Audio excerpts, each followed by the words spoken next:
Баршаңызға сәлем, сіздермен бірге Анар. Бүгін сіздермен бірге заливной персиковый пирог дайындайтын боламыз.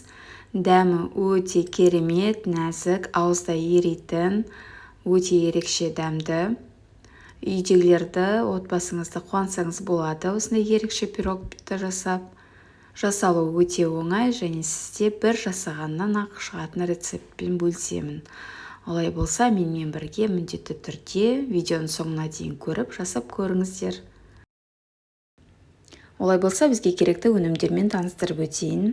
Бізге ең бірінші ұн қажет болады, електен өткізілген міндетті түрде, қант қажет болады, бөлме температурасында тұрған сары май қажет болады, ұн қопсытқышымыз және де бізге бір жұмыртқа қажет болады. Енді салмасына қажетті заттар.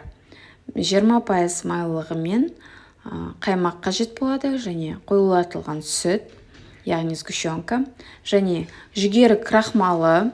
Ол өнім жоқ болса, сізде онымен алмастырсаңыз болады.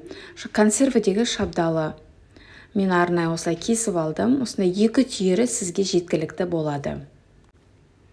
Ары қарай мен сіздерге жасалу жолын көрсететін боламын. Ең бірінші біздер осындай ыдысымызды алып, ішіне сары майымызды саламыз. Сары майымыз осылай жұмсақ болуы қажет. Одан кейін қантымызды саламыз. Жаймен араластырып, бір жұмыртқамызды қосамыз. Үшеуін жақсылап араластырамыз, біркелкі болғанға дейін. Одан кейін біздер осыған ұнымызды саламыз. Одан кейін ұн қопсытқышымызды салып жібереміз. Барлығын жақсылап тұрып, осылай лопаткамен араластырып аламыз. Одан кейін қолдың көмегіне жүгінеміз, барлығын біріктіреміз жақсылап.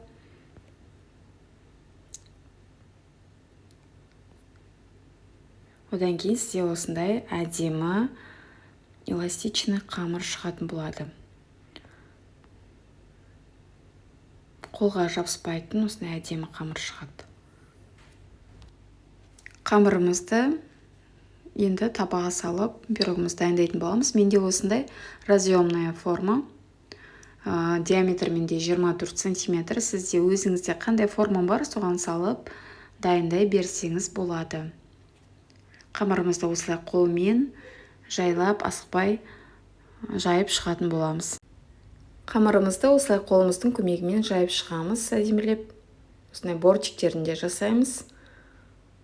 Одан кейін салмасын дайындауға кірісеміз. Ол үшін бізге қаймағымыз, сгущенкамыз және жүгері крахмалы қажет болады. Жүгері крахмалы сізде болмаса, онда сіз ұнмен алмастырсаңыз болады. Жалпы жүгері крахмалы бұл жерде салмасын қоюлату үшін қолданылып тұр. Салмасын осылай тестіміздің үстіне құямыз. Одан кейін қасығымыздың көмегімен, яғни біркелкі етіп жайып шығатын боламыз.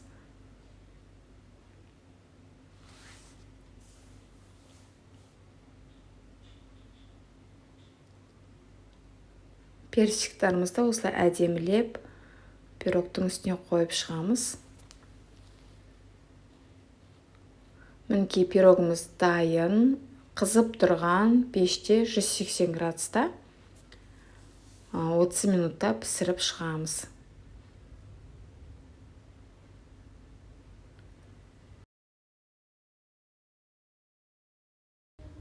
Пирогымыз дайын, өте дәмді болады, қыздар.